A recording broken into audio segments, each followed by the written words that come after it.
अब हम सामने वाले को देख कर प्यार नहीं करते, बल्कि ये देखते हैं कि अगर हम इस इंसान के साथ रिलेशनशिप में आए तो क्या हमारे सोशल सर्कल में हमें वैलिडेशन मिलेगा। क्या इंस्टाग्राम पे क्लोज फ्रेंड स्टोरी लगाकर मैं #couplegoals लिख सकता हूँ या लिख सकती हूँ। लिंक्डइन, जो कि एक प्रोफेशनल नेटवर्किंग ऐप है, वहाँ पे भी 91% फीमेल यूजर्स को डेटिंग के लिए अप्रोच किया जाता है। अगर आप लड़के हैं तो क्या आपके पास 666 का कॉम्बो है, मतलब 6 फीट, 6 फिगर और 6 pack. What's an ideal height for a boyfriend? 6. Nothing below that because I'm 5'9". I think 6 feet. I'm 6 foot, but okay. I would. 6 is fine, I guess. 6, I'm fine. Will you gonna marry a man who is very unsuccessful in his life or can't earn? No. Not. Of course not. No. Not. No, I won't. I need some security. Nobody wants to marry an idle person. और अगर आप लड़की हैं तो क्या आप virgin हैं? इसे बोलिए no seal, no deal. No seal, no deal. तो कुल मिला के ये प्यार नहीं, बार्टर सिस्टम बन चुका है। अब सुनने में ये बहुत अजीब साउंड करेगा, लेकिन जब हम आज के टाइम रिलेशनशिप, लव और सच्चे प्यार जैसी चीज़ों के बारे में सोचते हैं तो उसके बारे में फीलिंग्स हम खुद डिसाइड नहीं करते, बल्कि सोशल मीडिया करता है। और इसी इल्यूजन को हम लोग सच मान के इसको हम अपनी रियल फीलिंग्स के साथ एसोसिएट कर लेते हैं। मॉडर्न डे डेटिंग में लव का पूरा मीनिंग ही बदल चुका है। अब हम सामने वाले को देख कर प्यार नहीं करते, बल्कि ये देखते हैं कि अगर हम इस इंसान के साथ रिलेशनशिप में आए तो क्या हमारे सोशल सर्कल में हमें वैलिडेशन मिलेगा। क्या इंस्टाग्राम पे क्लोज फ्रेंड स्टोरी लगाकर मैं #couplegoals लिख सकता हूँ या लिख सकती हूँ। अगर हम आज के ट्रेंड्स को अच्छे से एनालाइज करें तो हमें समझ में आएगा कि 2025 में रिलेशनशिप चूज करना वर्थ इट है कि नहीं। तो सबसे पहले बात करते हैं कैसे सोशल मीडिया तुम्हें कंफ्यूज करता है लव को वैलिडेशन से। मतलब वो तुम्हारे दिमाग में बैठाता है कि तुम्हें छोड़कर सब लोग रिलेशनशिप में और अपनी लाइफ एंजॉय कर रहे हैं। तुम बस इस दुनिया के एक अकेले इंसान हो जो डिप्रेस्ड और सिंगल है। आपको ऐसी कई सारी कपल लिस्ट देखने को मिल जाएंगी जिसमें वो एक स्क्रिप्टेड होलसम स्किट परफॉर्म करते हैं और तुम उसको देख के बहुत ज़्यादा खुश हो जाते हो और अकेले ही अकेले मुस्कुराने लग जाते हो और फिर सोचते हो कि तुम्हारा टाइम कब आएगा। अब इसमें कुछ गलत बात नहीं है, हर कोई फैंटेसाइज करता है, लेकिन प्रॉब्लम तब आती है जब तुम्हारी फीड में इस टाइप की रील्स भर जाती हैं और फिर तुम सोचते हो कि अब तो मुझे प्यार करना पड़ेगा। तो डिफरेंस देख रहे हो, करना पड़ेगा मतलब अभी तक तो तुम्हें खुद भी नहीं पता था कि क्या तुम रिलेशन के लिए तैयार हो कि नहीं हो, लेकिन अब तुम्हारे ब्रेन ने सिग्नल दे दिया कि ये तुम्हारी फर्स्ट प्रायोरिटी है। फिर तुम अपनी इस वैलिडेशन को पूरा करने के लिए हर डेटिंग ऐप, सोशल मीडिया और यहाँ तक कि नॉर्मल जगह को भी डेटिंग के लिए यूज़ करने लग जाते हो। तुम्हें इंस्टाग्राम पे किसी की डीपी पसंद आ गई, तुम उसके डीएम में स्लाइड कर जाओगे। टिंडर पे सबको राइट स्वैप मारोगे बिना देखे, और जहां तुम 500 वाले जिम में जाते थे अब 2000 वाले में जाओगे, क्योंकि वहां पे लड़कियां आती हैं। और ये सिर्फ यहाँ तक नहीं रुकता। लिंक्डइन, जो कि एक प्रोफेशनल नेटवर्किंग ऐप है, वहां पे भी 91% फीमेल यूजर्स को डेटिंग के लिए अप्रोच किया जाता है। मतलब डेस्परेशन देख रहे हो, किस हद तक लोगों के दिमाग को ब्रेन वॉश कर दिया गया है कि उन्हें लगने लगा है कि अगर वो सिंगल है तो बहुत कुछ लाइफ में मिस कर रहे हैं और अपने लाइफ के सारे गोल्स भूलकर उन्हें सबसे पहले प्यार की तलाश करनी है। जैसे मान लो किसी शिकार पे निकलो, इन्हें एक बार को तो ऑक्सीजन ना मिले तब भी चलेगा, लेकिन इसके बिना ये रह नहीं सकते। और फिर इस तरह से हर जगह को डेटिंग ऐप बनाने की वजह से 24 घंटे तुम्हारे दिमाग में यही चलता रहता है कि तुम्हें भी कोई मिल जाए, लेकिन तुम्हें पता ही नहीं है कि तुम्हारा अप्रोच ही गलत है। अगर तुम्हें ढूंढना पड़ रहा है तो शायद वो प्यार नहीं है मेरे दोस्त। मॉडर्न डे लव ढूंढने से नहीं बल्कि कुछ ना करने से मिलता है। अब ये मैं नहीं कह रहा हूँ, ये आज का जेनजी कल्चर कहता है। मॉडर्न लव पूरी तरह से ट्रांजैक्शनल नेचर का बन चुका है, जहां पे आपकी फीलिंग से पहले ये देखा जाता है कि what do you bring to the table. अगर आप लड़के हैं तो क्या आपके पास 666 का कॉम्बो है, मतलब 6 फीट, 6 फिगर और 6 pack. What's an ideal height for a boyfriend? 6. Nothing below that because I'm 5'9". 3 inches taller than me. Or 6 more is than fine, I guess. 6, I'm fine. How much should a guy earn to date you? $2 million to get me. So many money because I'm too much expensive. I think it's very beautiful and sexy girls around here, like me. To be able to buy the judiciary of a Gujarat. To be only 5 lakhs. If you want to date a guy, how much he should earn? Maybe around 1 lakh for sure. What about More than that. more than 1 lakh? Yeah. Okay. Close to 2 lakhs, 3 lakhs. Per annum, per month. If your partner earn less than you, then On to the next one, I guess. और अगर आप लड़की हैं तो क्या आप virgin हैं? क्या आपको खाना बनाना और घर का काम करना आता है? तो कुल मिला के ये प्यार नहीं, बार्टर सिस्टम बन चुका है। लेकिन ये सारी एक्सपेक्टेशंस हम सबके दिमाग में आई कैसे?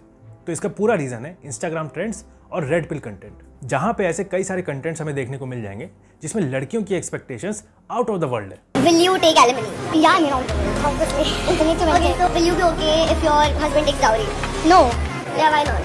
you chose to divorce me, and when you're asking for a dowry, you're still choosing to marry me.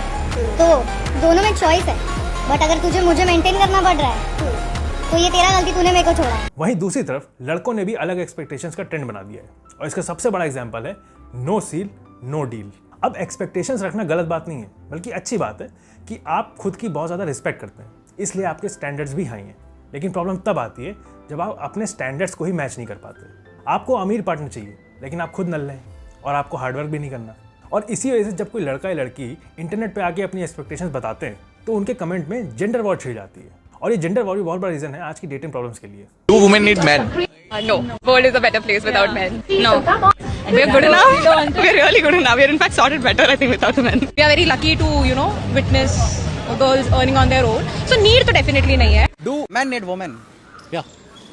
Yes, obviously. It's a way the nature has planned things that a man and woman is a complete equation. Definitely, it's like mean me a lot because I raised by my mom and my sister. Men or women, they both are equal, and in a certain period of life, they need to, someone to share the values and everything. Those who are saying that we are lone wolf and we can achieve everything is cannot. Let me tell you, it's very depreciating. You will die. इस gender war की वजह से काफ़ी सारे young लड़के लड़कियां एक दूसरे से नफरत करने लग गए हैं और रीज़न उन्हें खुद भी नहीं पता, क्योंकि अपना maximum time social media comment section में लड़ने के बाद उन्हें ये लगने लग जाता है कि सारे लड़के लड़कियां एक जैसे ही होते हैं। और फिर ओपोजिट जेंडर को लेकर उनकी रियल लाइफ आइडियोलॉजी भी चेंज हो जाती है। और फिर आए दिन ड्रम और फ्रिज वाले मीम्स भी इस जेंडर वॉर में आग में घी डालने वाला काम करते हैं।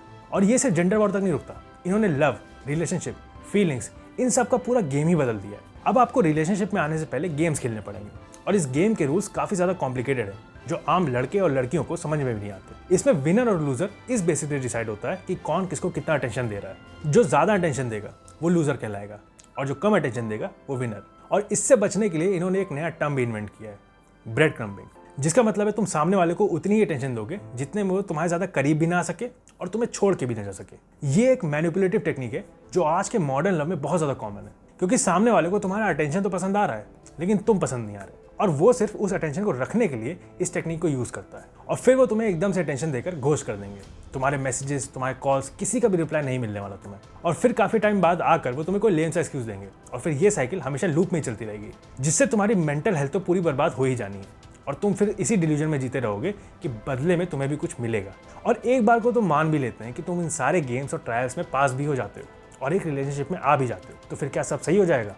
बिल्कुल नहीं। तुम्हारी मेन प्रॉब्लम्स तो अब शुरू होंगी, क्योंकि अब तुम कॉन्स्टेंटली एक फियर में जियोगे कि तुम्हारा पार्टनर तुमसे लॉयल रहेगा कि नहीं, क्या फ्यूचर में तुम पे चीट करेगा कि नहीं, और लॉन्ग डिस्टेंस तुम्हें अंदर से खोखला कर देगा। In a hypothetical situation, for which celebrity you can cheat your boyfriend for?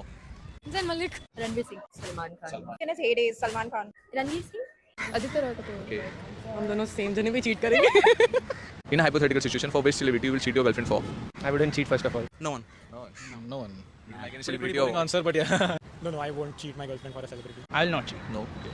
I will also not cheat. You और ये सारा रीज़न भी काफ़ी वैलिड है, क्योंकि आज के time hookup culture, one night stand और हाई बॉडी काउंट को बहुत ज़्यादा नॉर्मलाइज कर दिया गया है। सबको ये लगने लगा है कि अगर तुम एक वर्जिन हो तो तुम एक लूजर हो, क्योंकि तुम्हें कोई भी लड़की भाव नहीं देती। असली फ्रीडम का मतलब होता है रात भर क्लबिंग करना, दारू के नशे में धुत रहना और मौका देखते ही बॉडी काउंट बढ़ा लेना, क्योंकि यही सारी चीज़ें तुम सोशल मीडिया पे देखते हो और मैक्सिमम इन्फ्लुएंसर्स भी यही प्रमोट करते हैं। Does body count matter in a relationship?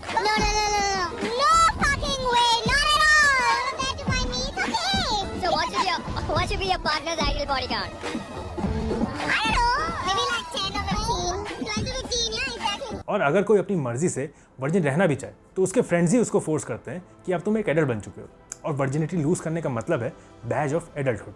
यहाँ तक कि मूवीज, रील्स और मीम कल्चर सब इसी आइडियोलॉजी को ग्लोरीफाई करते हैं, और इसकी वजह से प्रॉमिस्क्यूटी, चीटिंग और इनफिडेलिटी ये सब चीज़ें भी प्रमोट हो रही हैं। और फिर बहुत सारे लोग शादी से पहले लिव इन में रहना शुरू कर देते हैं, जिसकी वजह से बाद में उनको बहुत ज़्यादा प्रॉब्लम झेलनी पड़ती है, क्योंकि काफ़ी केस में लोगों को पता ही नहीं होता कि वो शादी करेंगे कि नहीं। बस कंपैटिबिलिटी चेक करने के लिए वो लोग साथ में रहना शुरू कर देते हैं, और जब बाद में ब्रेकअप होता है तो फिर वो कभी इस फीलिंग को सेम नज़र देख नहीं सकते, और फिर फ्यूचर में जो उनसे शादी करेगा उसे भी इस इमोशनल बैगेज को पूरी ज़िंदगी झेलना पड़ेगा। तो इसमें लॉस 2 लोगों का नहीं बल्कि 4 लोगों का हुआ। तो क्या फिर हम सबको ये प्यार, रिलेशनशिप और शादी इन सबको छोड़कर हमेशा सिंगल रहना चाहिए? तो ऐसा बिल्कुल नहीं। रिलेशनशिप इंपॉर्टेंट है, लेकिन ये कभी तुम्हारी फर्स्ट प्रायोरिटी नहीं होनी चाहिए। तुम्हारा फर्स्ट प्रायोरिटी हमेशा तुम्हारा करियर होना चाहिए।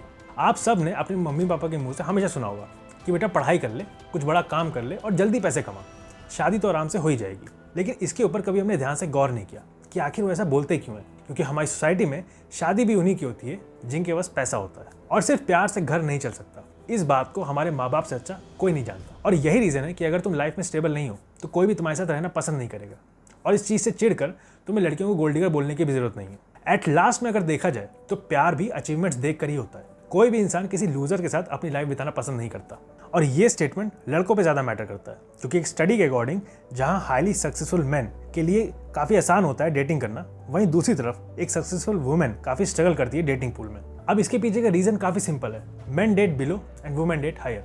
और इसमें कोई बुरी बात नहीं है, दोनों मैन एंड वुमेन ऐसे ही हार्डवायर्ड है। तो अभी तक हमने बात की कैसे मॉडर्न डे लव पूरी तरीके से बदल चुका है और यंग जनरेशन क्या प्रॉब्लम फेस कर रही है। लेकिन अब हम बात करेंगे कि आखिर क्या रीज़न है कि हम ह्यूमंस जल्द से जल्द प्यार ढूंढने की कोशिश करते हैं। तो इसको भी हम मॉडर्न डे पर्सपेक्टिव से ही समझेंगे। तो सबसे बड़ा रोल प्ले करता है सोसाइटी। हम सब एक सोसाइटल प्रेशर में जी रहे हैं कि तुम्हारे पास ज़्यादा टाइम नहीं है, 20s में ही तुम्हें अपना करियर भी बनाना है, तुम्हें रिस्पॉन्सिबिलिटीज़ भी उठानी है, तुम्हें शादी भी करनी है और बच्चे भी पैदा करने हैं, जिसकी वजह से तुम्हारे दिमाग में कॉन्स्टेंटली फेल होने का डर लगा रहता है कि अगर मैं सक्सेसफुल नहीं हो पाया तो, अगर मैं करियर में फेल हो गया तो क्या कोई मुझसे शादी करेगा। घर वालों से तुम्हें अलग प्रेशर झेलना पड़ता है। काफ़ी लोगों के घर का माहौल टॉक्सिक होता है, तो उन्हें अपनी लाइफ की किसी भी पार्ट से सुकून नहीं मिलता। तो थक हार के उन्हें रिलेशनशिप भी एक ऐसी जगह दिखती है जहाँ पे वो थोड़ा अच्छा फील कर सकते हैं। और फिर आता है शादी का प्रेशर कि लड़की जवान हो गई, लड़के की एज निकल जाएगी, तो जल्द से जल्द इनकी शादी करा दो। और ये केस आदमी और औरत दोनों के लिए अलग होता है, क्योंकि इसका रीज़न है career clock versus biological clock. आदमी के ऊपर करियर क्लॉक का प्रेशर होता है कि उन्हें जल्दी जल्दी कमाना है और सेटल होना है, क्योंकि उसके बाद ही वो शादी के बारे में सोच सकते हैं। वहीं दूसरी तरफ लड़कियों के ऊपर बायोलॉजिकल क्लॉक का प्रेशर होता है, क्योंकि women limited number of eggs के साथ बॉर्न होती हैं और प्यूबर्टी हिट करने के बाद ये नंबर कम होता जाता है और ये बायोलॉजिकल क्लॉक टिक करना चालू कर देती है लेट 20s और अर्ली 30s में। तो अब हमें अच्छे समझ में आ गया है कि आखिर क्यों हमने डेटिंग को एक रियल लाइफ रेस बना रखी है और क्यों हम रियल लाइफ को एंजॉय नहीं कर पा रहे। मेरी मानो तो थोड़ा आराम से ठहर के 2 सांसें ले लो और लाइफ को एंजॉय करना सीखो, क्योंकि काफ़ी ऐसे लोग हैं जिन्हें लगता है कि ब्रेकअप के बाद उनकी दुनिया ही खत्म हो गई। ब्रेकअप एक ऐसा इवेंट है जो दुनिया के हर इंसान ने एक्सपीरियंस किया है, लेकिन काफ़ी लोग इसकी वजह से अपनी लाइफ ही खराब कर लेते हैं। और ब्रेकअप से मूव ऑन करने का कोपिंग मैकेनिज्म भी काफ़ी अलग होता है लड़के और लड़कियों में। लड़कियों का कोपिंग मैकेनिज्म होता है कि जल्दी से जल्दी मूव ऑन करना, वहीं दूसरी तरफ लड़कों की आधी ज़िंदगी निकल जाती है मूव ऑन का मतलब समझने में। लेकिन ऐसा ज़रूरी नहीं है कि तुम ब्रेकअप से सिर्फ बर्बाद हो गए। काफ़ी लोगों का कैरेक्टर डेवलपमेंट भी होता है if they are strong enough. तो ये मेरा मानना है कि कमज़ोर दिल के साथ कभी मोहब्बत नहीं करनी चाहिए। तो इतनी सारी बात करने के बाद सबसे बड़ा सवाल ये बनता है कि आखिर तुम्हें चूज़ क्या करना चाहिए, लव या करियर।